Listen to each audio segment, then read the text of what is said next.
about to take place. The MLM voice has been a vision of mine, a dream of mine for, gosh, a couple of years before Clubhouse was ever invented. And I started a page called the MLM Voice and a Facebook page. And my goal, my passion was, hey, I want to be able to bring people on here and interview them.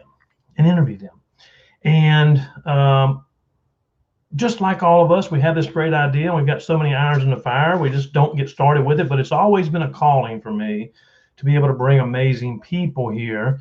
And so I was, then Clubhouse was designed. Clubhouse came up and I was like, hey, this is crazy. This is exactly what I would envision doing. And so guess what? Y'all are here for the very first MLM Voice live interview. And I'm going to tell you that on International Women's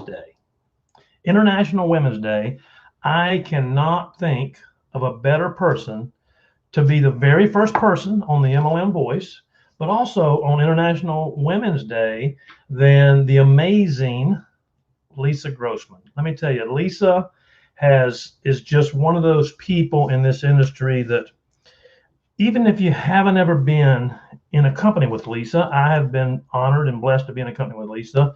Even if you have never met her personally, even if you have not, had the opportunity to hear her speak on stage, and I don't know how many stages I've heard her speak on, or that she's spoken on, but I remember the first time I saw Lisa on stage speaking, I didn't know her. I had not met her. I did not know her, but I was just captivated by the information that she was sharing. And you could tell that it was coming from the heart and how passionate she was. She was just so passionate about, not about so much Lisa Grossman, but about the people in the audience and just sharing the wisdom and just giving the feedback. And now that Clubhouse has started, I've spoken to Lisa over the years, and we've loved each other from afar. And just so you know, Lisa is a multi-seven-figure income earner in this industry. She's been with a few different companies, but here's the thing about this industry. And I'm gonna be interviewing Lisa, and then we're gonna open it up for questions. But here's the thing about this industry is we always say people don't join your company. People don't join your product, people join you. And Lisa reminds me of an Oprah Winfrey. Think about this. If you were to get Oprah Winfrey to join your team tomorrow, that team would just blow up. It would just be, because she's such an influencer, and not only just an influencer, but so highly respected that people would want to say, I want to be part of that. Well, I don't know what she's doing, but I want to be part of that. And that's the way Lisa is. Lisa has been that way. And it's just amazing what a powerful speaker she is. So Lisa Grossman, I am so excited to have you on. I want to welcome you to the very first MLM Voice interview. Well, I'm so excited to be here, especially on International Women's Day. And it's always cool to be the first, because this will be an intimate gathering, so much going on in Clubhouse. And I love rooms that are smaller. Hopefully it grows, but I know that over time it's going to, because there are so many incredibly talented people that have so much to share to help people create leverage and change in their lives.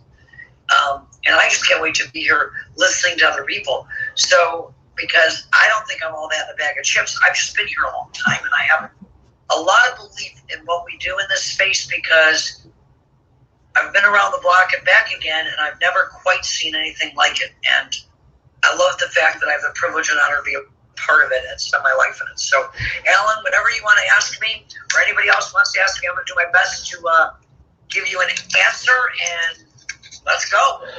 Well, I'm going to go over a few questions with you, Lisa, that I have, and then we'll open it up for questions. But the first question that I know that a lot of people would like to hear from you, some have worked with you, some haven't, is this.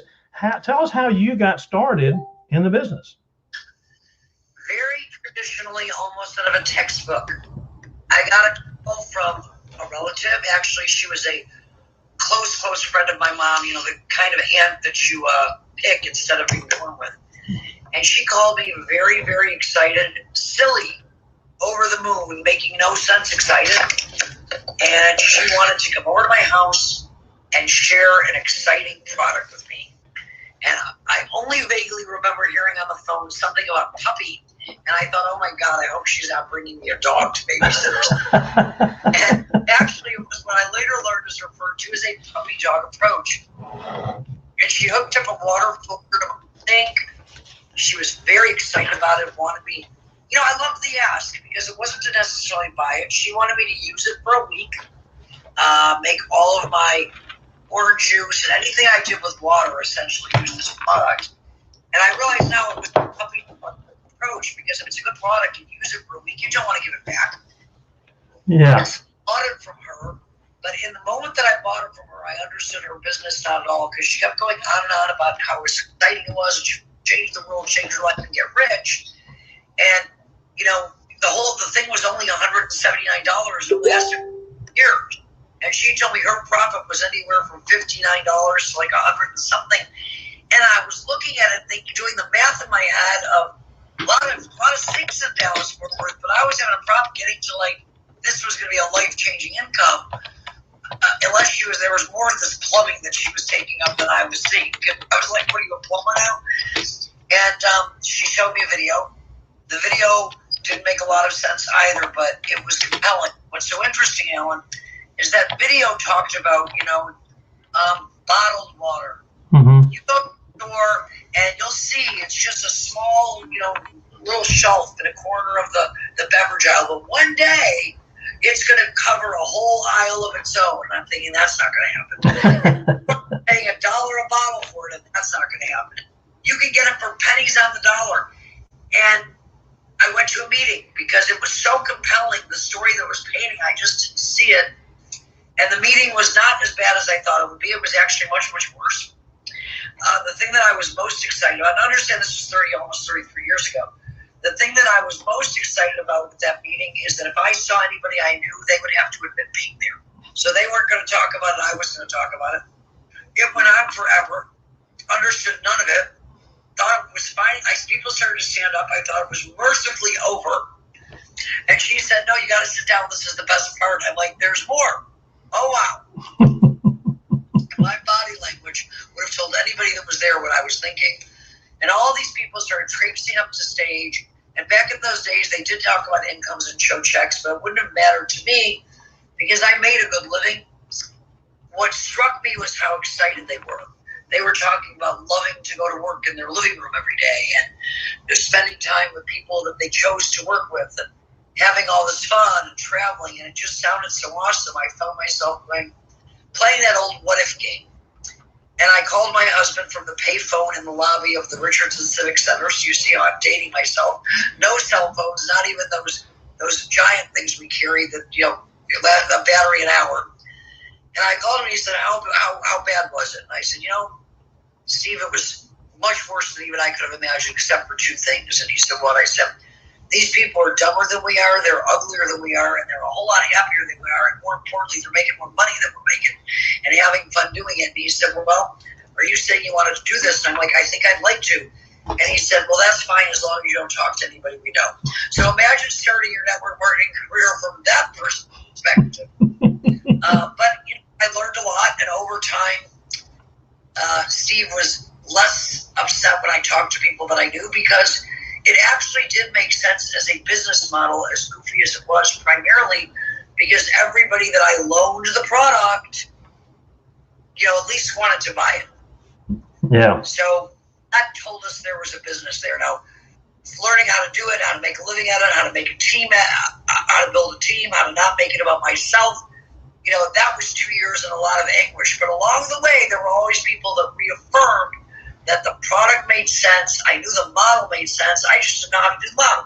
And I figured over time I could learn. And that's kind of how it started. That is so awesome. That is so awesome. So their enthusiasm and excitement got you going. And when you look back on it, whether it's when you first joined the business or just over your career, let me ask you this. What is one thing in your direct sales career, one thing that you wish you could have done differently? Oh God, only one? Well, you can say more than one if you want. I'm 32 years in, and every day there's something that I wish I could do differently. But what I will say is that I wish that I had understood that we show up for those who show up for us, that we're looking for those who are looking for us, that we put our efforts where they deserve, not where they're needed. Because at the time, I was trying to get everybody to see how marvelous this could be for them. But what I learned over time was there are people that show up ready to work, sleeves rolled up to run with you today. And that has to be where your loyalty goes. So it's not that I wasted time because I was always learning, but I often gave time to people that didn't earn it. And in doing so, I neglected or gave less time to people that did. And that was probably the thing that I wish I learned faster. You know, it's amazing. And so many of us who have been in this industry for a long time, like myself, we always think about, because when you first start, you know, we see it, we believe in it, and we want them to see it and believe it. And we want it so many times for them more than they do. You know it? Oh, yes, I know. I became an expert in that. Couldn't become an expert in anything else, but in the beginning, I approached expertise and wanting it more for other people. They wanted it for themselves really fast. Yeah. And stubbornly stayed there for much longer than I needed to. Yes. Yes. There's so many people that look back on and I think I pushed them and pushed them and pushed them, and the only thing I did was push them out. Yeah. Or drag them to somewhere they didn't want to go anyway. That's right. That's right. That's exactly right. Yeah. Yeah. So, you know, you've been doing this for 32 years and you've had success, and I'm sure it wasn't always, you know, peaches and cream or roses and blossoms, but with your 32 years in the industry, how do you keep yourself motivated and as excited and enthusiastic as you are all the time? The vision. Mm-hmm. You know, it's funny, I just was recording for a summit that's got a lot of incredible leaders that are going to be on it. And I, like everybody else, you know, I'm 32 years, so I wouldn't say social media and a lot of these technical things are really anything that I'm very good at. I work at it every day. But I looked at the lineup and it was so intimidating. We'll just talk about what keeps you going. And I think that what happens to people is we're not specific enough.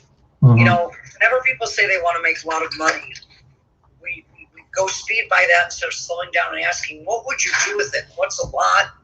What's more money mean? Because I finally learned how to design the life that I wanted. When I first started, of course, the goal is what the goal always is. There's the mountain, and the steps of the mountain are like something like, you know, Pearl, Ruby, Diamond, Starfleet Commander, blah, blah, blah, blah, blah, blah, blah. And you climb this stair step, picking up these merit badges like you're a brownie. And when you get that one, you're at the top of the mountain. And you're so busy focused on climbing the mountain that you're not really focused on the foundational aspects of a business. You're not really focused on everybody else's climb up the mountain as much as you should be. You're not at all focused, or at least I wasn't, on the mountain I was climbing.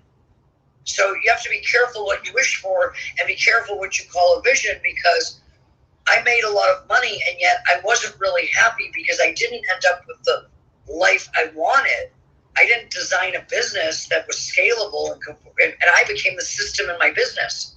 And you know, there's only 24 hours in a day, and I always felt like I was letting people down and never could breathe on a treadmill, and I'd never catch up. And I finally learned that if you are really clear on your vision, if we really learn to master specificity so that we're not settling, so that we know exactly what the target looks like, it becomes very, very easy, because my vision is bigger than any bad day could be. My vision is bigger than any bad year could be. My idea and my belief of what we can do for the world at large, for women in particular on this Women's Day, for the secret that has so blessed my life that so many people are unaware is out there, who still believe that tomorrow has to look like yesterday, when we know that it can be so completely different. What could possibly happen that would stop inspiring me to do that?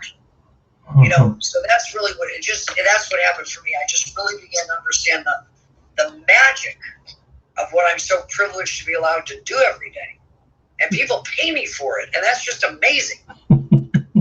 It is amazing. It is amazing. And, you know, speaking to that, I mean, as we progress and as, again, 32 years in the industry and you became a leader pretty quick. A lot of times, you know, I became a leader before I knew what a leader was all about. And so, yeah, we think that we want to do it all for them, and we want to work 22 hours out of 24 a day. So, you know, for the leaders, the people that are listening, and either the leaders or aspiring leaders, what is the most important attribute of a successful leader in our industry? Well, first off, understanding there's a big difference between leader and leadership. Mm-hmm. See, a leader just means you're leading in the race. Or if you are the best basket weaver in your town, that means you're leading the basket weaving front. But that doesn't mean you're capable of teaching anybody else how to basket weave. And what I learned was that leadership, being a leader, is much about personal achievement, but leadership is a whole different skill set.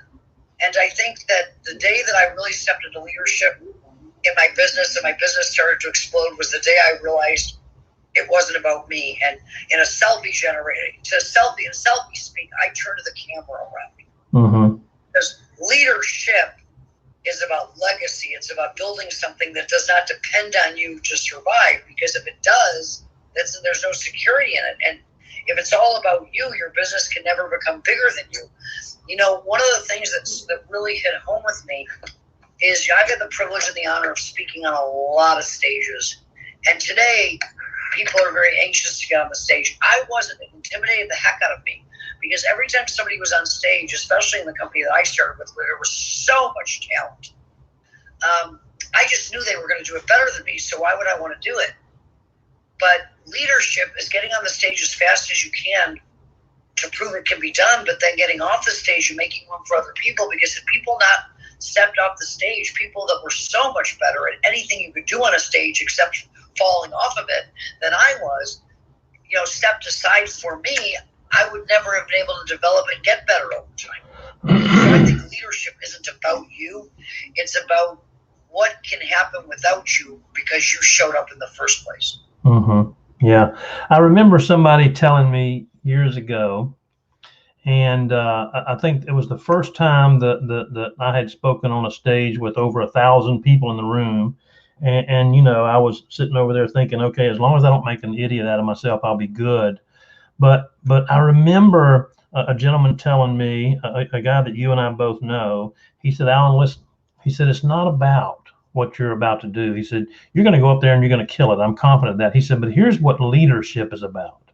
He said, leadership is when you and I are standing in the back of the room and our leaders are on stage and they're duplicating what we've taught them to do, and they're doing it so eloquently that we want to hear them up there. Exactly. You know, I think you've reached the pinnacle of leadership when you're at the top of your game financially, when the stage is dominated by people that somehow you've touched their lives and are being very, very well rewarded for it, and yet nobody in the room really knows who you are. Mm-hmm. That's right. That's right. And, you know, I want you to touch on this a little bit too, because a lot of people on their climb and on their vision and as they're building their business, and when you talked about it earlier, when you were talking a little bit, you touched on the time freedom part, not working 24/7, is a lot of people think that they have to be available 20 hours out of the day and work themselves to death. But, you know, with one of the things with you is, and I even know you took some time off, but as far as just, hey, I'm going to retire for a little bit, basically. But the cool thing about it is our check continues to grow. You know, it's all about being able to, the big thing that we're doing is not just about financial freedom here. It's about total freedom, which is time freedom. Time freedom. You got to be able to spend time with your family, and you got to be able to share and show that to people. Touch base on that a little bit and how important that is. You know, it's funny. I think that it's all in the, you know, I remember when I was in some personal development class once, they said something about it's not the ages, it's the stages. And that made sense to me. You know, you could be at different stages, at different, you know, regardless of your age. You could be a beginner at 10 or a beginner at 70. But now that I'm this old, I think it really is about the age, because you bring experience to whatever you do, even if you're a beginner at it. And no matter how good you are at something and how much you learn, you don't have experience as a teacher, so you've had that many years on earth, really. Mm-hmm. And what I realized, see, I love business. So I never really felt like I didn't have time freedom, when in fact I didn't have time freedom until I reached a stage in my life where I wanted it, and I looked at my business and said, okay, something's got to give, because I didn't build this like somebody had to do it if I wasn't here. And on that very day, although I loved it on Tuesday, when I came to that epiphany, by Thursday, I felt like I had a job. Mm-hmm. Mm-hmm. So I think that really what it comes back to is really knowing where you want to go, not just tomorrow. And, you know, so often when we this goes back to childhood, we're so used to living in this McDonald's, McInstant society that we have things we want that, you know, if I made X number of dollars, I could get this thing that I want. And now I want something else. And now I want something else.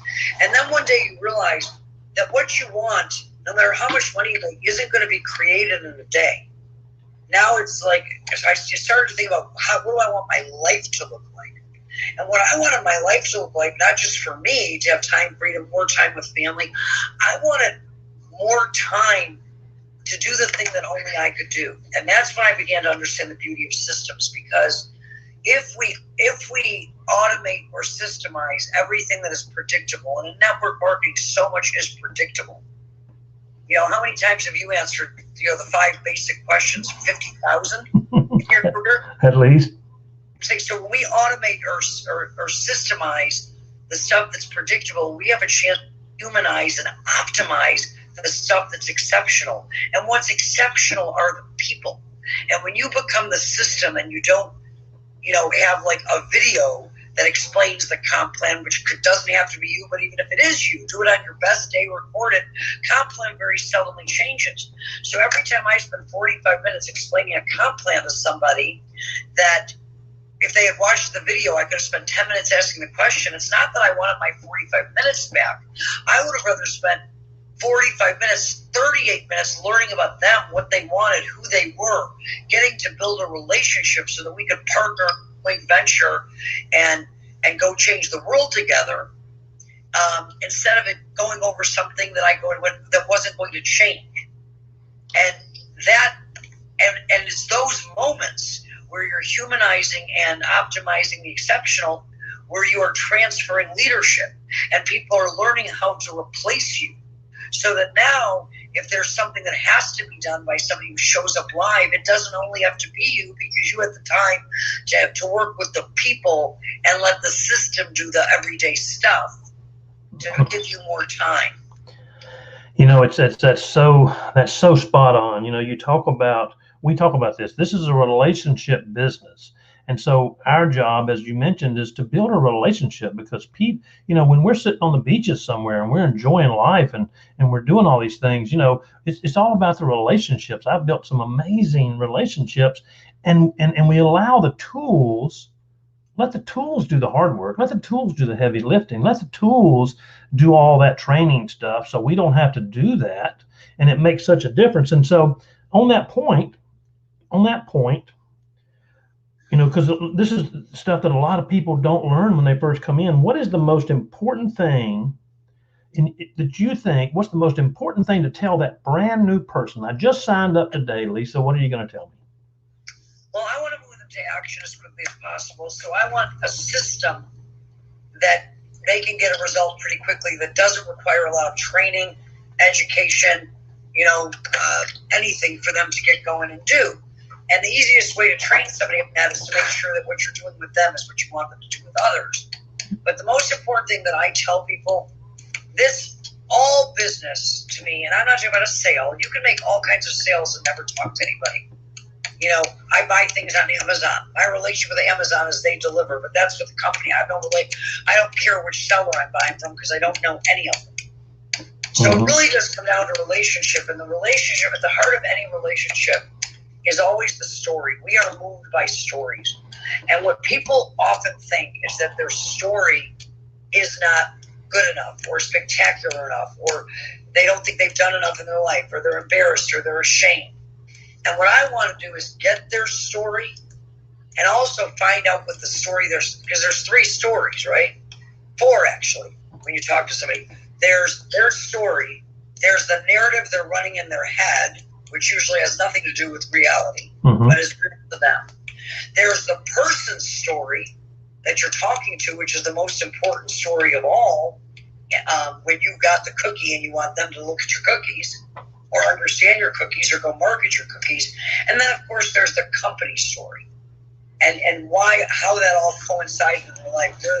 So what I want people to understand is everything that embarrass us about our story, what we're ashamed of in our story, what we think isn't good enough in our story, all of those things are what give power to the story. And when people will take that vulnerability and be open with it, they will attract and build real solid relationships with people. And some people that are on the same page, that don't expect, that are not so busy trying to impress each other that they never get to know each other, can do amazing things together. Yeah, it's so important to get them off to a fast start and to get, I always tell people, if you can get 4 or 5 people of their friends enrolled in the first 30 to 60 days, they're not leaving, because they're not going to leave their friends. They can't leave them behind. I do believe people have to get skin in the game, and a lot of people think that means money, and it really doesn't, because when somebody buys something, they bought something. At that moment, it's a sale. As much as people complain about money, it is much easier to spend money than it is to go out and share something with our friends, because now we're exposed. Because as you said, once I bring my friend, I can't really run away. I'm locked in. And the other thing people need to understand is, I don't expect people to be 100% committed on the day they sign up to anything. We all date before we get engaged. But before you go out and speak to somebody, it's important to understand that at the moment that you sign up and commit that you're going to be doing this business, whether you just want to go out and share product in the beginning, or you want to build a team initially, or that comes over time, it's not about you anymore. That's why initially I like to give people so much me time, their time, where it's about them. Yep. Because the minute they go to work, it's not about them. And if people could understand that, they would put much less pressure on themselves, because it's not about me, it's about you. I marry the process. This is what I teach everybody. We marry the process, because the process is what gives us sanity. That's the blueprint. We reverse the result, because we're in the choice business. And ultimately, we want people to have everything they need to make the best possible choice for themselves. But that choice is theirs and has little or nothing to do with you or me. Right. Exactly. Well said. Well said.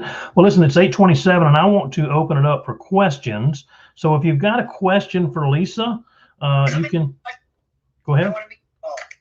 Say that again. I said, come ask me questions. I want to meet you. Yeah. We need to have people come up and ask Lisa some questions. She's looking forward to hearing from you. So just raise your hand, and we'll bring you up one at a time, and you can ask Lisa whatever you want to ask her. Don't be shy. Well, apparently I've been so interesting to this point that nobody wants to ask me anything. Come on. Somebody left a question. I've been doing this for 32 years. I probably could help with something.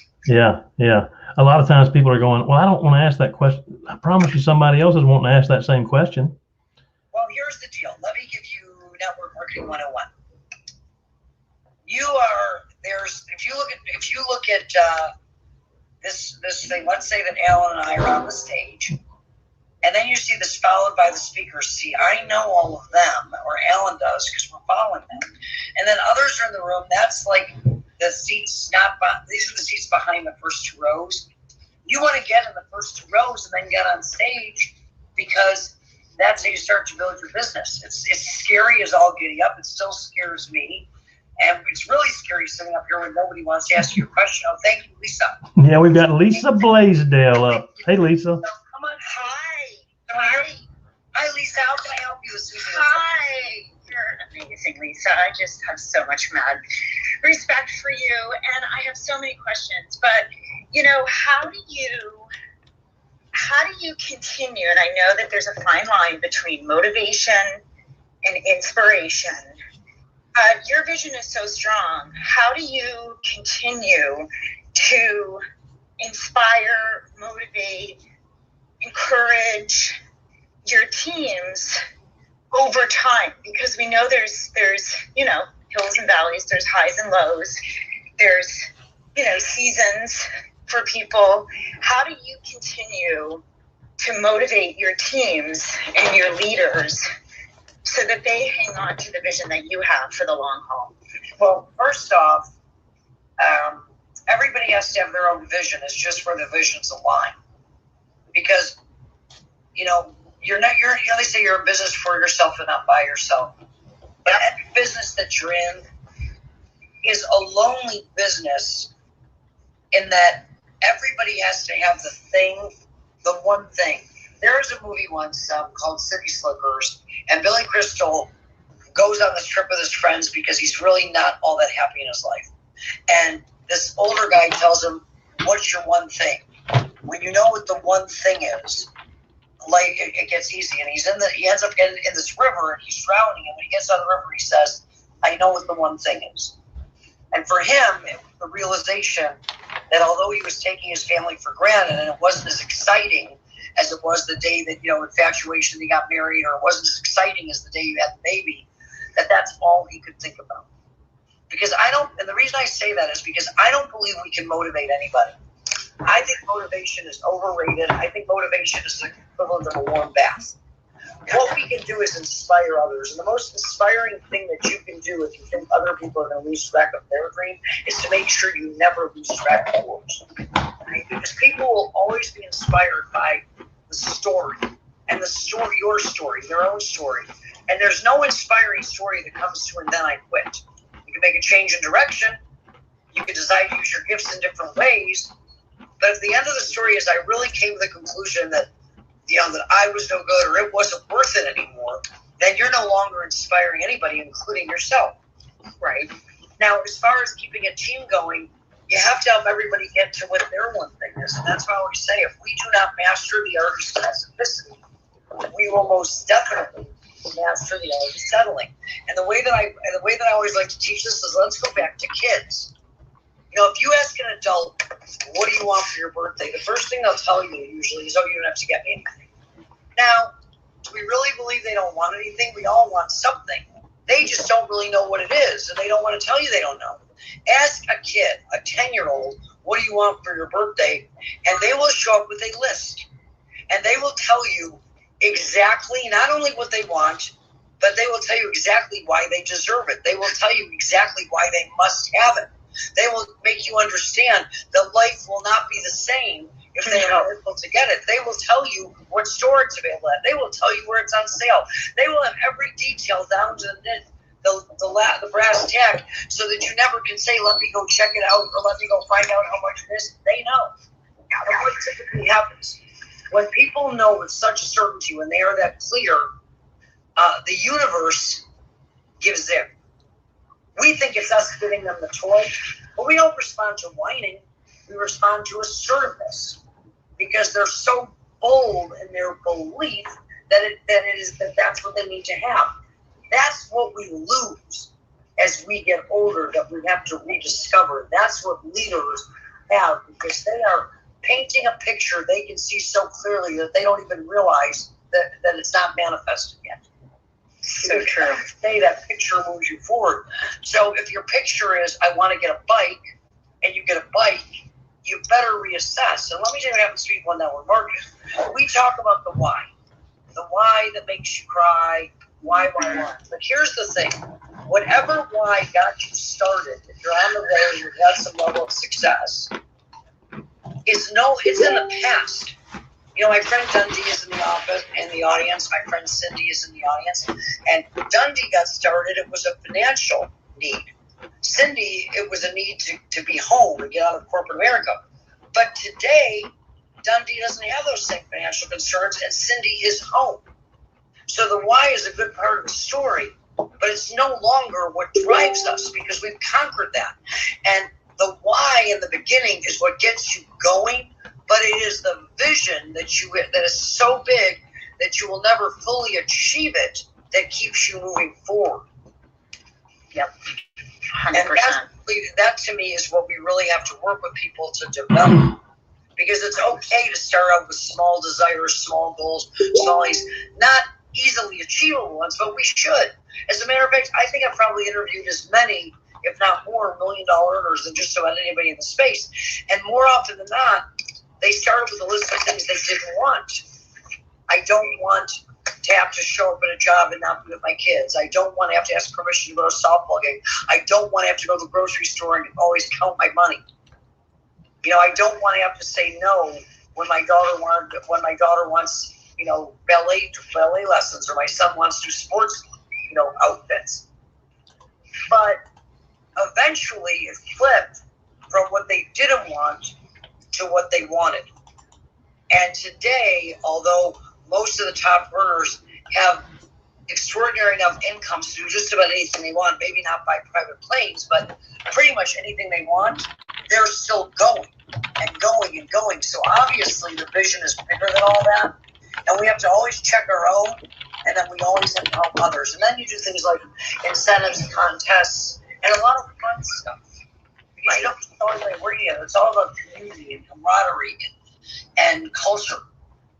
And a culture that makes it okay to have seasons that are not just, everything moves in seasons. Life is cyclical. Build it right. That's the beauty of network marketing, because you're part of the team, and the job always has to get done, but it doesn't always have to be done by you if you build it with the end in mind. Right? That's so awesome. Did she answer your question, Lisa? She did, and so much more. Thank you, Lisa. You're just a total gem and gift to this industry. I've learned so much from you. Thank you so much. Nobody raises their hand. You might be able to ask me all the questions. No, we've got quite a few who have raised their hand here. So let's bring up Dr. Carmen Sears. Dr. Sears, are you with us? There she is. I'm here. Can you hear me? Yes, ma'am. Sears, hi. Meet you. Nice to meet you too, Lisa. I guess my question is kind of related to Lisa's question about seasons, but I've been in this for like 3 years, just got serious in the last maybe 6 months. And I thought I was on my way to building a team, and now all of a sudden my customer base dropped out. So I was looking for advice about rebuilding and staying encouraged. Okay, first off, we never we're always building. So we're never really rebuilding. That's just the reality of business. The question isn't really what anybody else has done. Are you in love with what you're doing? Are you in love with your vision and in love with the company, the team, the group of people that you've chosen to build that vision with? Yes, I'm still in love with the company and the team. Like you, when you started, it's like I'm having more fun with this than I am with my day job. It's just, balancing the two and making things work. Okay, so you're in love, because that's the first most important thing. If you're, it's the difference between Mr. Right and Mr. Right on paper. Yeah. Okay. So if you're in love, balance is not really balance. If this is what you see to be your long-term future, then the day job is the biggest gift that you have in your life right now, because it enables you to have enough money to pay your bills so that you don't ever have to shortcut building a solid foundation in your business. You have the time to build it properly. And if some people fell out, that's okay, because there's a lot more people in the world. And here's the secret to network marketing. It's all about conversations. See, there's presentations, and there's a time for those. But most of the time should be spent in conversations and dialogue. And the more conversations that you have going on, the less no is discouraging. And I've seen that throughout my whole career. Because if you talk to enough people, there's always somebody to follow up with, somebody else to check on. And if you're having real conversations, it's not always just calling to sell somebody something or see if they want to buy today. It's talking to them and finding out and connecting with people. And as you connect with people and the relationship progresses, more is possible. You know, it's interesting because when I started in this business, we have certain things that you like to hit every single month that are really built around personal production. And in the beginning, I always hit it, but I was really, pushing hard to make sure I got that done by the end of the month. This month, I hit it on the 6th. The reason I hit it on the 6th is not how great I am. It's that 4.5 years later, or 3.5 years later, rather, there are so many people that have been in the conversation for quite some time now that most of my new customers and my new promoters, most of whom started out as customers, they didn't find out about it this month. I've been talking to them forever. So when the audience gets big enough in relationships, people that are communicating with you, that you're touching base with, sharing, asking questions, eventually you just want to be there when today's their day. Because you can't change when someone's day is. But if you're not the person that's in their life, in relationship with them, constantly bringing them new information and whatever, chances are that when today becomes their day for whatever it is, whether it's to buy a new lipstick and you sell lipstick, or to go out and decide they want to build a cosmetics empire, if that's what you do, and that's just an example, by the way, then if you're not the person talking to them, they'll be, they're going to be buying somebody else's lipstick. And the next thing you know, your business partner is married to somebody else, more or less, figuratively speaking. Does that make sense? Yeah, that makes sense. And they all say that they've gotten great advice, and then they, like, one recently passed me on to somebody else to get more advice. It's just, well, here's learning. Sometimes you have to become a master at asking questions. So tell me some of the objections that you get from people. It's dangerous. You can't do that. It's too expensive. Too expensive. So if somebody asked, so my question to you, if you said that to me, I'd say, okay, Carmen, can I call you Carmen, or do you want me to call you Dr. Sears? I'm just trying to figure that out here. Good. Carmen is fine. Okay, so I would say, Carmen, I hear you're saying it's too expensive, so I want to be clear. Are you saying that you think it's too expensive? Or are you saying that right now you don't have the resources or that you can't afford it? In other words, if money were no object, is this something that you want? Or are you saying that it's too expensive and even if you were a millionaire, you wouldn't want it? Oh, that's a good way of putting it. I need to try that. Because my next answer is going to be, if someone says I can't afford it, then I'm going to say, okay, then what we're talking about here is a lack of resources, not resourcefulness, because you strike me as pretty resourceful. So in order to solve this problem, all you and I have to figure out is how we can get it done, because this is something you want. If it isn't what you want, then it doesn't really matter. Yeah. That is great stuff. So all I'm ever going to do is take a person through a conversation and not just try to get them to do anything. Just like I've said all along, I want to help people identify what it is they want. Because here's the thing most people in this industry don't understand initially. Maybe most people in life don't understand initially. But I've come to realize, because I've been the person who has been guilty of this more often than not. If we don't know what we want, there isn't a coach, mentor, upline, teacher, or person on planet Earth who can help us get it, because we haven't told them what it is. So if we're going to go, if I go to somebody for help, if you want to help somebody, we have to find out exactly what it is, zero in on what it is they want to accomplish, what it is they want to acquire, what it is they want to do, before we can begin to help them come up with a plan to get it done. So our job is to help them get specific on what they're really looking for. And sometimes what we have is the perfect fit for that, and sometimes it isn't. And either way, it's okay. Because if you're instrumental in helping a person identify what they're looking for and they choose something other than you, and it works, you're going to be on a cheerleader on the front row cheering for them, as we all would.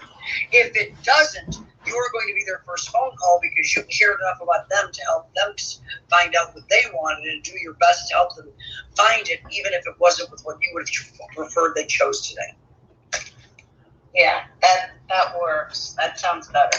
So let me give you 3 questions that are more effective. This is more about the recruiting process for business partners than it is about the consumer process.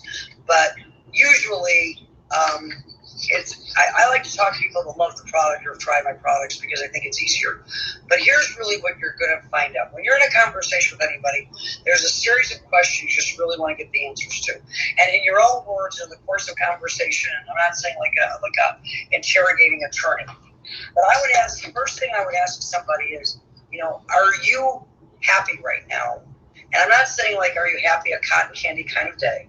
Are you satisfied? The road you're on in life, if you look down the road 2 years and nothing changes, do you like where you're going? Are you satisfied with what you're doing? Do you love it? Most people say no to that if they're talking to me about the business, even in any form or fashion. They usually say no. And that's okay, because the next question I always ask is, do you have a plan to change that? Now, they don't have a plan to change it, because if they had a plan to change it, they wouldn't be talking to you about the plan they don't have. They'd be working the plan.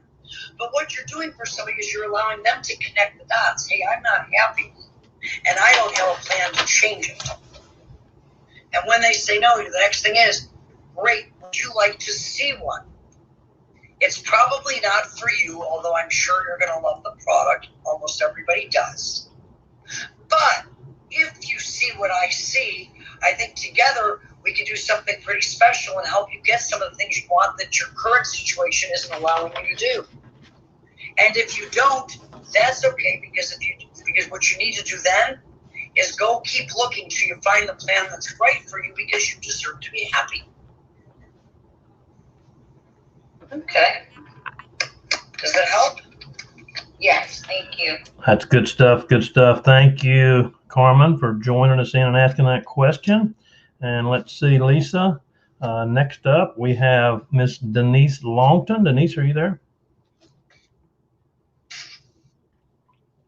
Hello, hello. Hi, Denise. Am I here? You're here. Lisa. Alan, thank you so much for having us. And Lisa, let me just tell you what, I've been writing like a crazy person. My wrist hurts. So thank you for sharing all of your nuggets of wisdom, because they're incredible. Thank you. Okay, so my question is, as you were talking about specificity, I thought to myself, you know what? I think that's really my area of challenge, and I think that I definitely am not specific enough. So do you have any questions that you tend to ask yourself when you're trying to drill down with regard to what you want?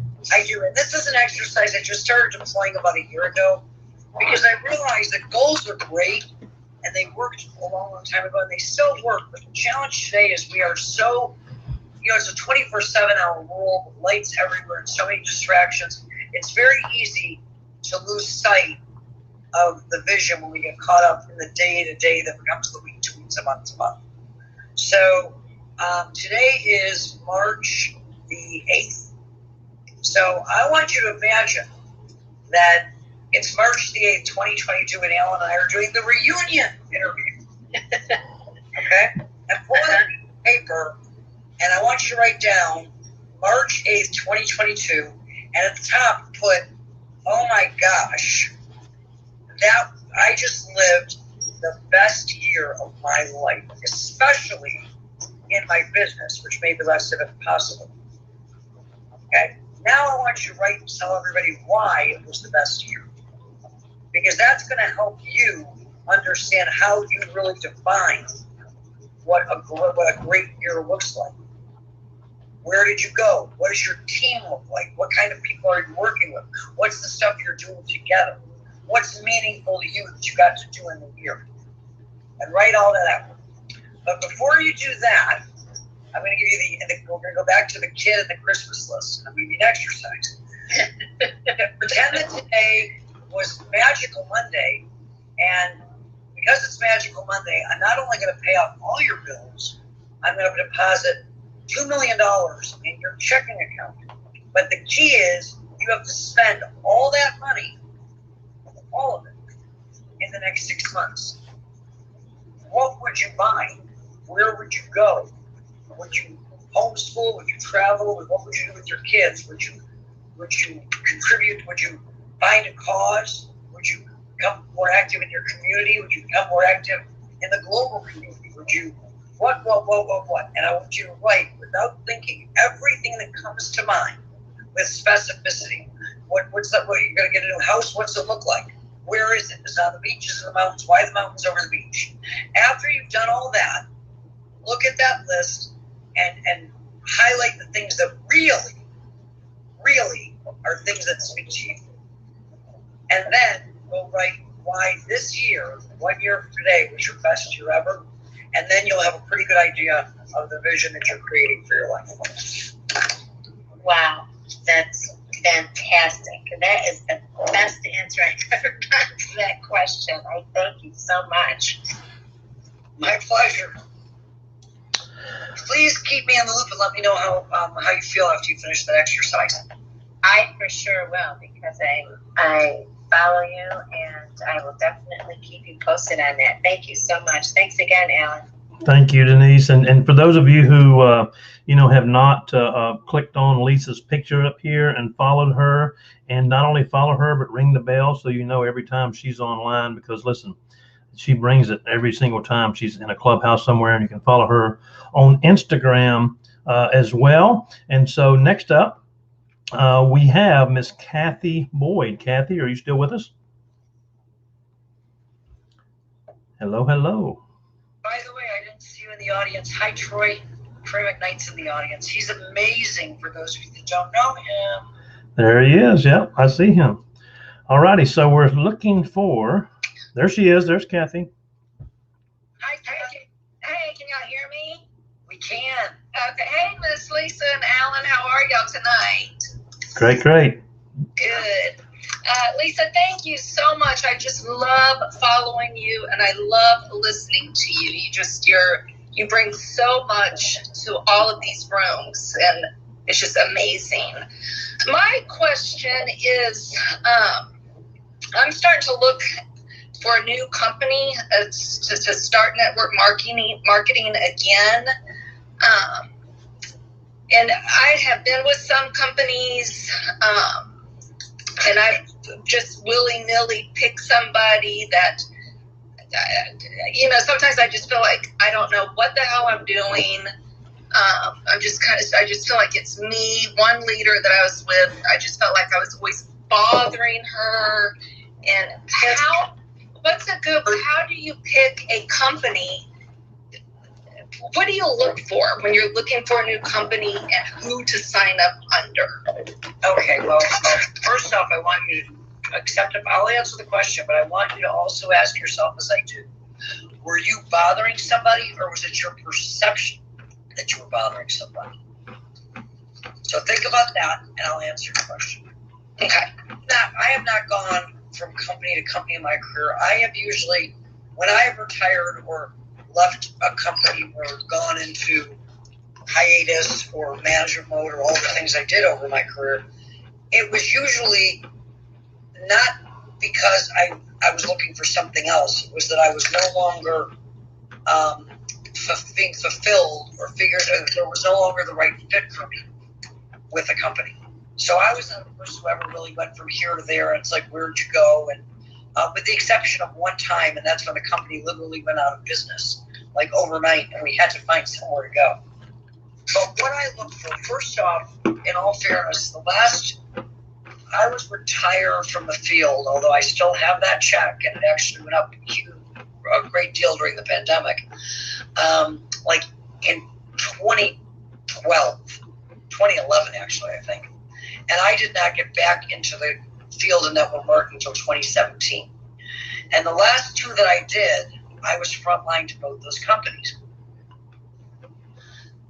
Not because I couldn't have found a sponsor, but I knew the owners, and I wasn't really looking for anybody. No, the only thing I'm ever looking for when I build a business, and this goes back to the very beginning, because the very beginning I had great My aunt was my sponsor. She was 3 days ahead of me with smaller dreams.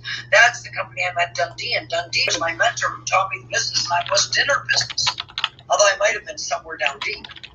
But you tend to find the people that you can learn from, and the right people are always willing to teach the student who will take notes and listen, because none of us are going to live forever, and at the end of the day, the only legacy we have is to pass on what we know. But first I find a company that I'm in love with. I have to fall in love. Then I go see if it makes sense. You see, I used to go look at a company I looked at companies that made sense, and then the products were good and all of that, but it was a business decision in my head. My first company and this most recent company are the only two that I could say I was giddy. And that's because I fell in love with the product as a consumer before I ever really took a look at the business. But once that happens, then I go with my head to make sure the business model is viable. It has to make sense. I want a company to pay out every dime it can and not one penny that it can't, because I don't want to start over. I want the comp plan to incentivize the right behaviors. I want owners whose vision is so big that they will never achieve it. As a consultant, as a distributor, I would sit down with companies. I don't want to hear their 1-year plan. I want to hear their 10-year plan, because I want to know that they plan to be there in 10 years and not see how it goes, if that makes any sense. So once I'm satisfied that the company, that the business model makes sense, that makes it a good company. My being in love with it is what makes it a great company, because the one thing I can never change is the ownership. Then it all comes down to me, the team. And I want to be part of a team that will be better because I'm there, where we're all on the same page, and we're about helping the greatest amount of people that we can, both because it's the right thing to do and because it's good business. You know, I'm looking to build a good business. For me, people always say business is a personal. I think business, especially this business, is so personal that I have to be in alignment and not conflicted with the people I'm working with, because we will have disagreements. We will have things we don't get along with. We fight with our friends. We fight with our family all the time. But it is the shared value and the commitment to the greater picture that keeps people together even when they disagree. So I'm not looking for people that tell me what I want to hear or for me to tell them what they want to hear. I'm looking for people that I have their back and they have my back, where we understand that none of us are perfect, and no matter how hard we prep, we're all of us works in progress, and we're always going to hit stumbling blocks along the road. Because at the end of the day, it's easy.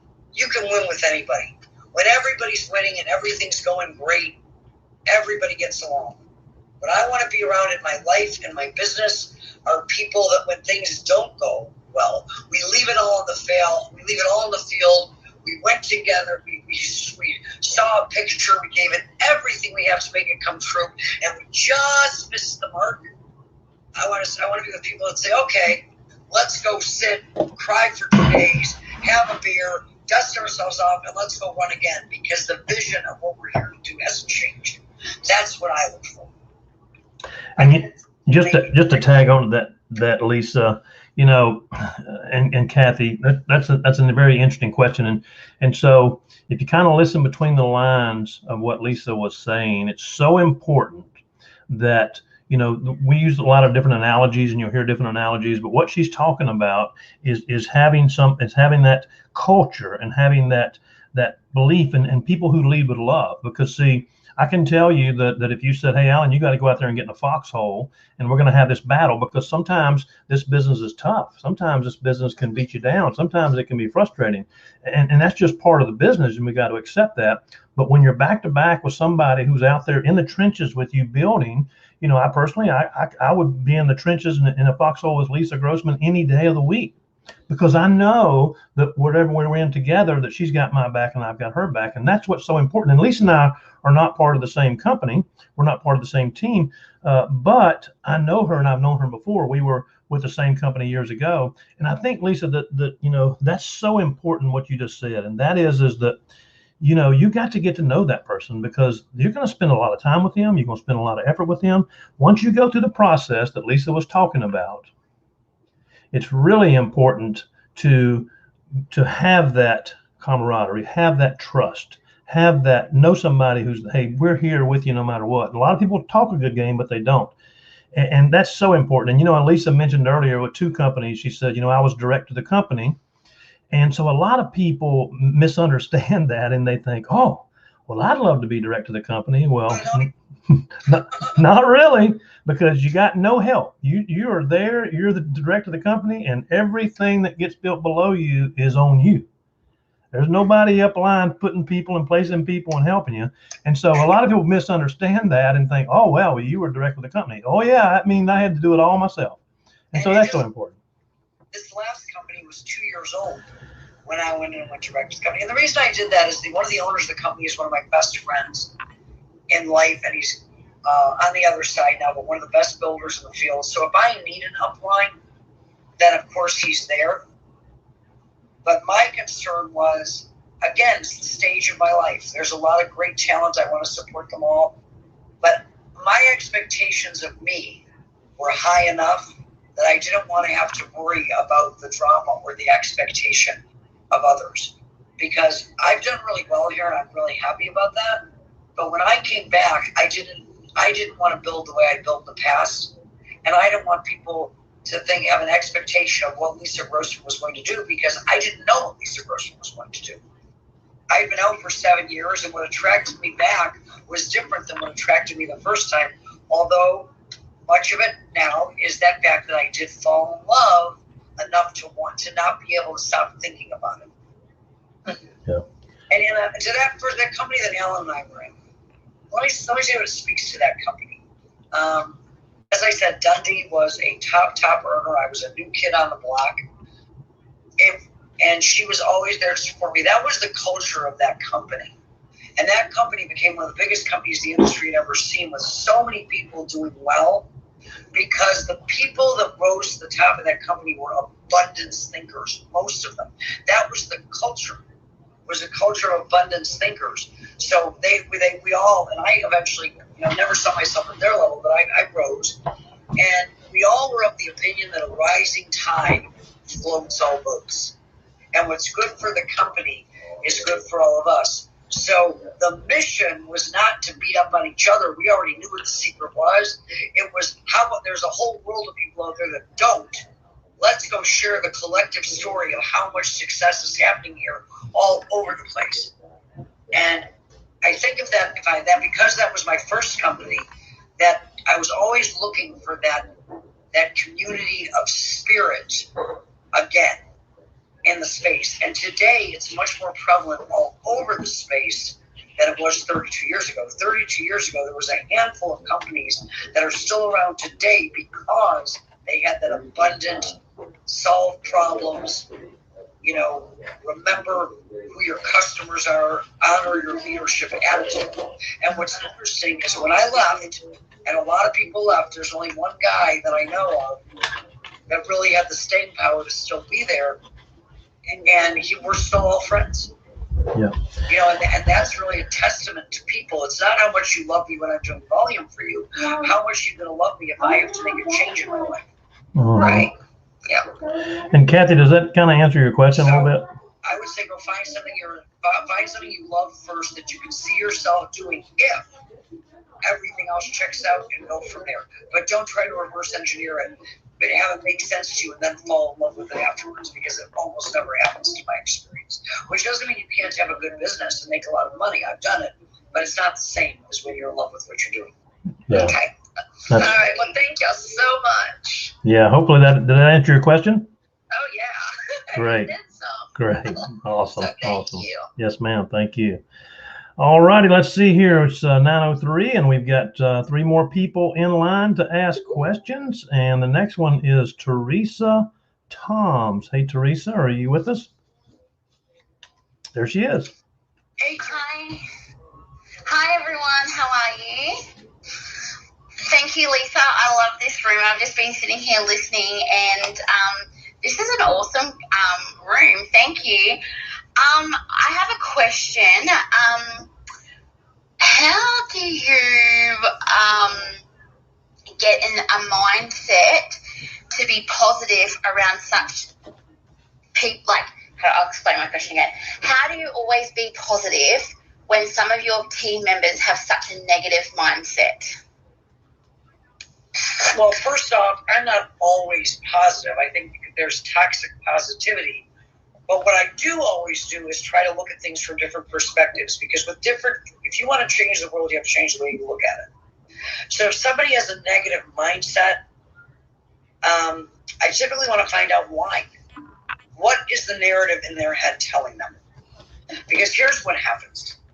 Okay? We all have three people that live inside of our head. There's the us, the me that's speaking to you right now. And on one shoulder, I've got a critic. And on the other shoulder, I've got a cheerleader. And when we start out, and the critic does its job well when we're kids. You know, it tells us don't go in the street because the car can kill you.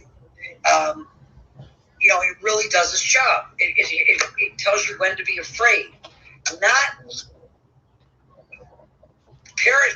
petrified, but afraid. Fear is a good thing. It never goes away, right?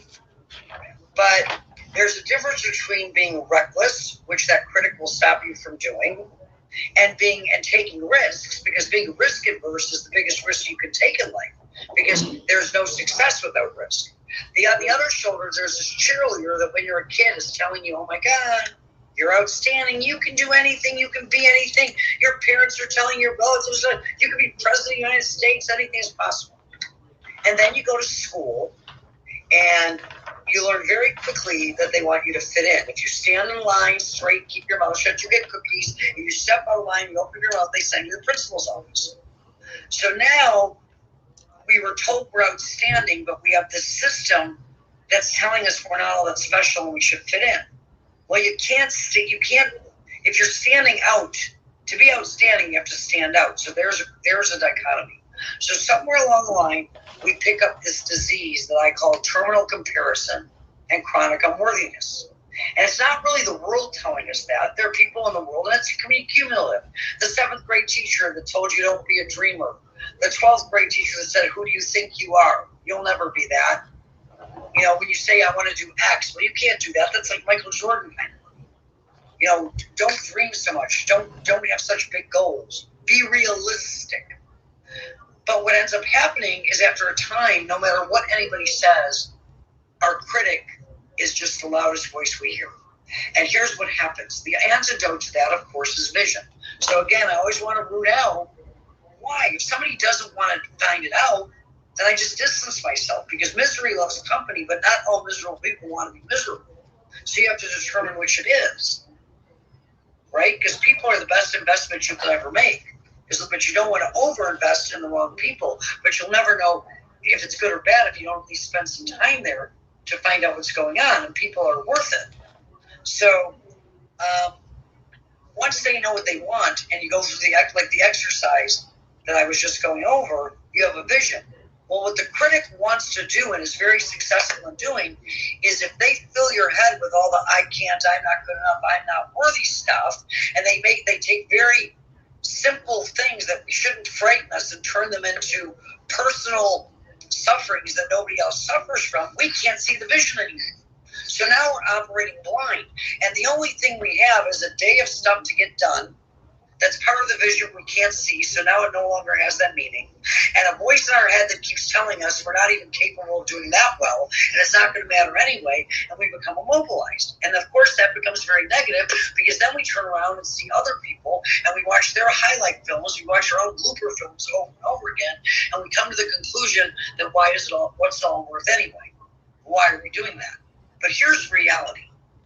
Anytime you take on anything new, whatever it is, people are always afraid they're not going to be good enough. Well, I can't speak like Alan does. Well, But Alan didn't speak like Alan did when Alan started. Because anytime you take on something new, people are so afraid they're going to be terrible. Let me take the pressure off. You're going to suck. You know, whatever it is, you're going to suck the first time you do it. It's not comfortable. You don't know what it is. I go take golf lessons and I've never been to a golf club. Forget Tiger Woods or Annika Sorensen. I can't friggin' hold the club. I suck. But I know that on the 5th lesson, I'm going to be better than I was on the 1st. And I know that on the 10th lesson, I'm going to be better than I was on the 5th. Because skill is nothing more than repetition is the motherhood of all skill. Consistent repetition accelerates the acquisition of skill. And while it might take 10,000 hours, according to Malcolm Gladwell, and he's correct, to be Tiger Woods or maybe to be Lisa Grossman or Alan Newell 32 years here in network marketing, and there are a lot of people that are doing it faster than me because of the leverage that technology has created and the openness with which you can all share. But ultimately, it only takes 20 hours of doing something to develop a level of proficiency to yield a satisfactory result. But people get so caught up in thinking that they suck and everybody else won. I was not born with my mother bouncing me on her knee saying, one day you're going to sell water filters, I promise you. So people go put in 6 hours, which are miserable. They're the hardest 6 hours, decide they're no good, and they keep trying new things and over and repeating the same horrible 6 hours instead of just putting in the 20. So if people will accept the reality that they're going to be terrible in the beginning because that's part of the process. If you give yourself permission to fail, you earn your license to succeed. Then there's nothing to be negative about. So why are people in a negative mindset? So to me, if they're willing to have the conversation, I am. And we all understand going in, the ultimate goal is, because if you want to be negative, I don't know many people that say, gee, I want to be negative and miserable all the time. If they do, let them have it, because they're happy in their misery. But if they're not, and they're willing to, and you say, so if we can figure out a way for you to not be miserable, if we can figure out a way to look at things, and then a strategy and certain exercises to back up the new decisions we've made so we can get better habits. Do you want to play? If they say yes, play and coach. And now you're not dealing with a negative person anymore. You're just dealing with a person that doesn't have the skill set yet because they haven't put in the time being terrible. You just let them know it's okay to be terrible. No reason to be negative if you're terrible, because every day you get to get better. It's a lot harder when you get good at something, because the difference between going from good to great takes a lot more time than the time it takes to go from terrible to good enough to get it done. A long answer, sorry. Did that help? Oh my gosh, Lisa, you are amazing. Thank you so much. I got a really good value from that. And this morning I was in a room with Jessie Lee Ward, and I was moderating with my business partner, Kate Edwards.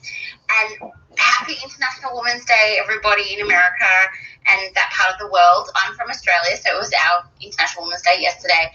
But I just want to say consistency is the key, Lisa. You are correct. And we were talking about this with Jessie about how she built her business, and you helped her by going live for 90 days. And as of today, we're starting to implement that on our business Instagram page. So thank you for giving so much value. Like, you're amazing. And honestly, ladies, you need to listen to these people because they give you so much guidance on how to build your business. And, just start following these people because honestly, we have learned so much as a team.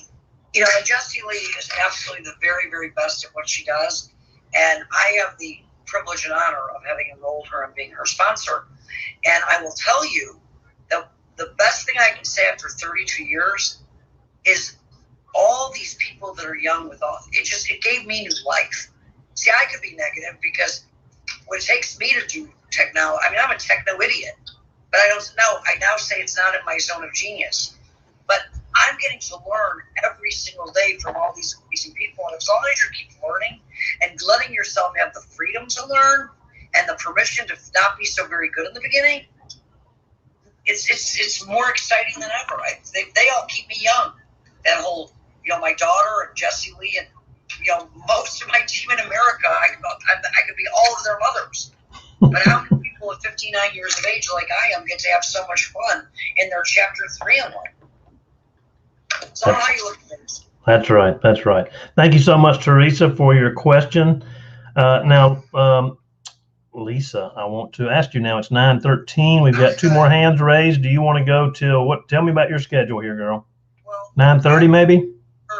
People are in the room. They've given their time. As long as, I'll answer all the questions there are until you have to go. That's always what I plan. Great. I don't want anybody to feel like they were there and they finally got up the nerve to get on stage and ask a question, and they didn't have the opportunity to do so. So Yeah. we And showed up, and I'm here as long as you're here and as long as they want me here. all righty. And there's a little plus sign at the bottom of the page if you've got somebody that goes, oh my gosh, you need to listen to this rock star because she is absolutely a rock star. Then push your little plus button and invite the people that you're friends with. And hopefully I say this young lady's name right. It's Kakia Tevez. Can you help me with that? Let's see. Is she going to come up? Kaikea. Kakia? Are you still with us? You'll see a little invite at the top. She may have stepped away. Oh, there she is. I found it. Hi, thank you so much for bringing me on. Absolutely. Did I pronounce your name right? It's Kaikea. You can call me Kai. It's a lot easier. Perfect. Great, Kai. What question do you have for Lisa? Oh, thank you so much, Alan, for bringing me up. Lisa, I am a huge fan of you. I always love following you and stalking you in your room. So thank you for bringing me up. I think my one question today, and I always have a million for you, is so you've been in for 3 years, right? My vision is clear. I feel like I'm not doing enough and doing the right actions. So, okay, I'm pretty much throwing things up on the wall to see what sticks. And I'm tired of doing that. I want to know what works and how to do more of it. Okay. This is going to sound really strange because I know there's all this technology today, but to me, the business is some very basic things, whatever medium you're using to do them. So here's 4 questions I want you to write down, and then I'm going to work backwards from there. At the end of every day, the most important questions in your business that you want to answer are, what did I do today that brought me closer to a new customer or to a new teammate for my business? And what did I do today that helped a teammate get a new customer or a new teammate for our business? Because those are the numbers that tell the tale of your business. Everything else we do around that, because we don't want to just be recruiting. We want to work on retention and culture and mindset and personal development. And I think that strategies and systems, tactical and practical, is so important. But if we're going to be honest, there are no secrets in that today more than ever for free, you can invest a little bit of time and often no money or a little bit of money and learn from people that invested a whole lot of time and a whole lot of money to prove up and modify and improve the strategies over the years. So the recipe for what to do is pretty much out there. So I always think that the mindset and vision is really what we have to settle in on first and make sure there's not a block or a conflict. Having said that, it all comes down to the conversations. How many conversations are you having? How many conversations are your teammates having? How well do you know your people? How well do you know the people you're having conversations with that you want to bring into your business? What are they looking for? Do you know their kids' names? The more you know about people, the more of a relationship you really have. And here's what I think gets a lot of people into trouble. And I'm not telling anybody how much time or effort to put into their business, because a lot of people build this business successfully part-time and pockets of time around their life until they can put in more time. But I will say that if you're serious about your business, even if you only have 5 hours a week, they need to be serious 5 hours. But here's what people do. They measure their business in linear years, and this is a business we measure in contacts and conversations. Because I don't know much about who you're talking to or much about your business or all the people in your company, but this I know. I know the person who's talking to 5 people a month, and that's good. Maybe they're part-time, and maybe that's all they can do is talk to 5 new people a month. I know that they are making less money and having a lesser impact than the person who's talking to 5 people a week. And I know the person who's talking to 5 people a week is having a lesser impact than the person that's talking to 5 people a day. I also know that the person who's talking to 5 people a day is getting 30 months of experience relatively to the person who's talking 5 people a month in the same month. Add to that, this is a business that grows exponentially over time. So when you take it away from just you and you multiply it out across 100 people doing the same thing, always assuming it's great to have people that are better than you and can talk to even more people than you or have a better skill set than you, but always assume when it comes to duplication, for a while, you are setting the standard and you are setting the bar. So whatever you're doing, everybody else is doing less. So that's the first thing I would tell you to change your perspective on. Does that help at all? Because I got more. But I want to make sure you're with me thus far. Yes, I'm totally with you. Okay. The next thing I want you to think about through all of this is that the key to success is twofold. I build my business around minimums. And what I mean, not that I do the minimum, I build my business plan around minimums, the lowest common denominator. McDonald's serves a whole lot of things, but their business model was built around 1 hamburger, 1 order of small fries, and a small Coke. They built their whole model to profitability and success on if somebody comes in here, what's something that the largest number of people are going to do? So sit down and look at your business and say, if I'm a part-time person who's serious but not insane, what's something that I could do every day? So for me, it was always 2 a day. 2 contacts, 2 new contacts a day, 2 follow-ups a day, 2 connections with people individually on my team a day, and then the company or the team collectively had all the stuff that you could plug a group into, all the other training and everything else. And that was in the days when I was doing it all by phone. I could certainly take that number up now that we have voicemail and voice messaging and texting and everything else. So that's the minimum. And then you make a commitment to yourself. I strive for the maximum, but I will always do the minimum.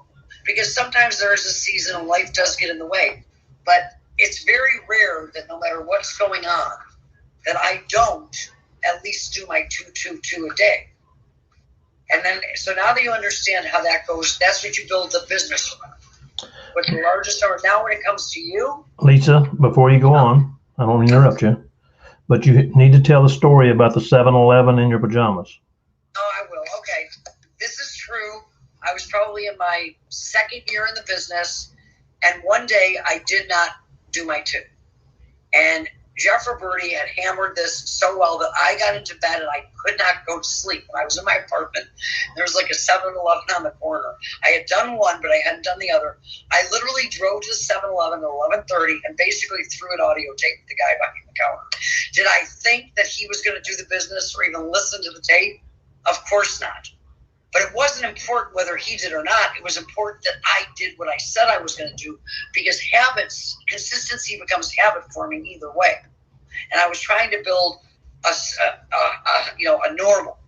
Because when something becomes normal, it becomes normal. If you work out, and I don't know that you do, but I'm looking at you and I'm guessing that you do, you remember what it was like when you started. And I know that people always say they love, I waited. I'm still waiting because I don't love the gym, but I work out every day because it's good for me, it's healthy, and I do get a sense of satisfaction when it's over. But everybody promised me, when you start working out, you're going to love it. It's 20 years later. I'm still waiting to love it. I don't love it, but I love that I do it. I love that I do it every day. I love that I know that as long as I do it every day, I'm doing what I can do for myself to maintain my health. Does that make sense? So Yes, absolutely. Okay, so here's the key. When you are so exhausted that you can't make one more call, make one more call. Always do one more than you think you can do. Whenever you get to the point that you can't do even one more, do one more. Because that is what success separates the people that go all the way from those that stop at somewhere they're comfortable. LeBron James does not even start counting push-ups until he's exhausted, because he's looking for how many he can do when he wants to stop. because his body's saying, I'm tired, I don't want to do it anymore. So those are my two things. Take a step back, take it down to simplicity, remember the process, not the individual thing so much. If you like Instagram, go live there. If you like Facebook, go live there. If you want to be over industrious, get 2 devices and go live on both at the same time. If you hate lives, that's a strategy. And sometimes people say, well, everybody says do lives. I'm afraid of lives. Like, what am I going to tell somebody if you're not willing to do a live, you're going to go broke, you can't be successful? Of course not. Because why are we doing the live? To connect with people, to share our story, to start conversations, to interact, find another way. Because it's the outcome that's important, not the particular strategy, because they're always changing anyway. So that's what I got. Does that help? Yes, that absolutely helps. Simplicity for sure. And if you want to know what's really working, in my opinion, today in this moment, even though you love stage, I would say what's working today is asking a lot of questions, being very interested in people. People have been home for a long time. They're craving human contact.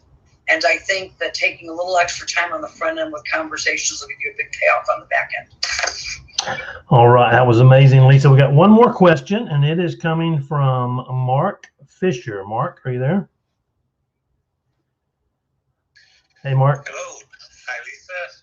Thank you, Alan, for inviting me on.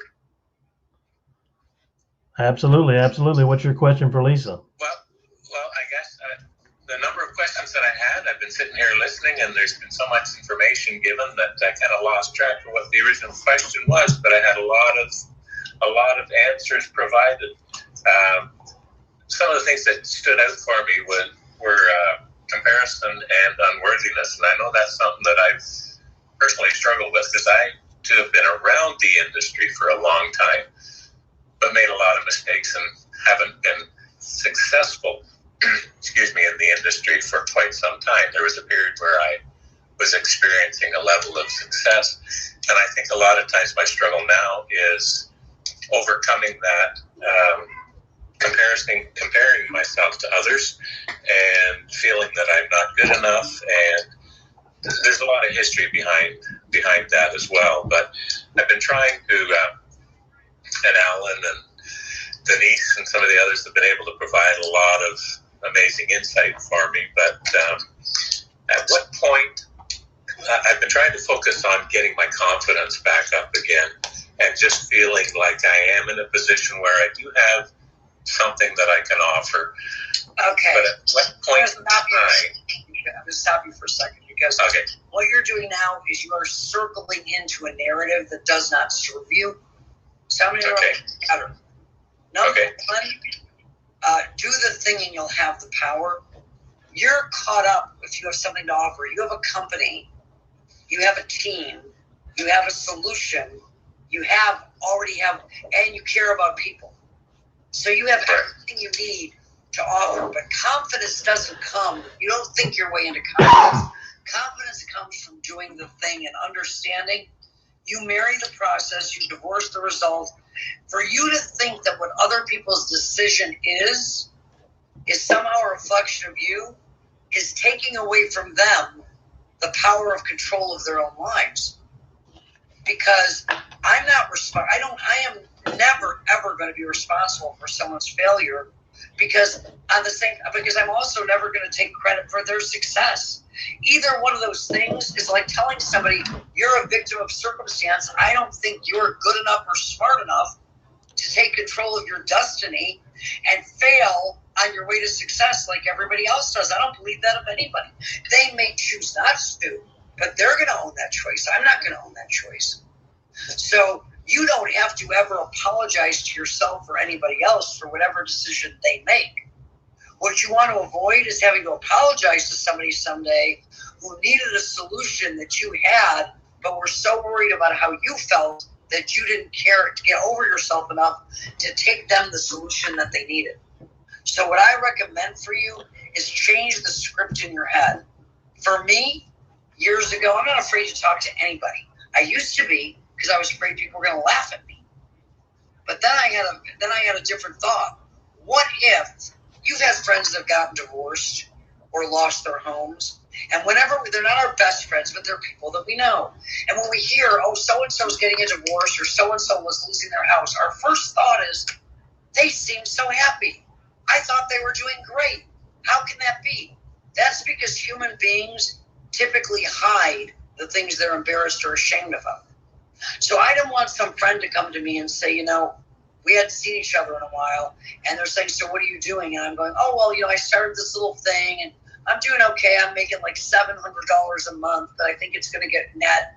So by my part-time thing, it's going to get better, though, because I've got all these big goals. And to have them look at me and say, you know what? We're losing our house. I wish you would have thought enough of me a year ago, because the $700 you're making may not sound like a lot of money, and you're just acting like it's not a big deal. It's your little thing. But that would have been the difference between us keeping our house and losing our house. I was more afraid of somebody saying that to me one day than I was of being laughed at. So sometimes you have to get yourself to the place not where you're going to feel good, which is going to make you feel worse, and set yourself up where not doing the thing you want the courage to do will make you feel less bad than if you don't do it. I'm sorry, not doing it will make you feel worse than if you do it, even if you don't get the results you like. Because at the end of the day, we will all recover from people laughing at us. Easiest thing to do is don't take your business more seriously, focus on other people, and take yourself less seriously, because we're all pretty funny anyway. I laugh at myself and the mistakes I make 20 times a day. First question Alan asked is, what's something in your past, some mistake, that you wish you didn't make? And I'm like, we don't have to go to my past. I can go this afternoon, because I'm always making mistakes. You just don't make the same mistake twice, then it's a choice. The second time. That's what I got. Well, I appreciate that, because that's very true and very applicable. So thank you for that. And definitely the knowledge is great. Now I just need to apply it. So they say wisdom is applied knowledge. So it's my responsibility from here on in. Call a bunch of people or contact a bunch of people that you're positive are going to say no, no matter what you do. And that way you'll get better, because repetition gets you better, and you won't be disappointed if they say no, because you thought they were going to anyway. And after you see people doing that, call some people that you hope say yes. Okay. That is such good stuff, such good stuff. So, hey, listen, it is 9:31, an hour and a half later, and what better? I've got about 8 pages of notes, and I listen and talk to Lisa a lot, so I can imagine what y'all folks have written down in notes. Just to know, it's International Women's Day, and today was the first day of our MLM Voice. But next Monday night, I've got an amazing speaker going to be coming on as well, and going to share their wisdom with you also. And Lisa, I just really am just so appreciative of you coming on today and sharing this amazing wisdom with these people, because I'm telling you that every time, and that's, you hear it from the people that come up, that know you, that share you, that stalk you in the rooms. You always bring it. You always bring your best, and that's so much appreciated. Lisa, just thank you so much for being on the call. Thank you so much for having me. And I want to thank everybody in the audience. I know how valuable your time is. I don't take it lightly. I'm so thrilled that you spent this evening with Alan and I hope that you got something out of it that you can go change lives with tomorrow. There you go. Great way to end it. Everybody have a blessed night. Thank you again, Lisa. Thanks for everybody for joining in, and let everybody know next Monday night we'll be here too. And we really do appreciate each and every one of you, because that's what we're all about, is just inspiring. And if you go out, and I know this is what Les Brown always says, just aspire to inspire until you expire. And if you live your life that way, you'll live in success. Thank you, Lisa, and you always do that. Thank you, Alan. See y'all soon in another room. All righty. Next week, where I'll be. There you go. Great. Thank you.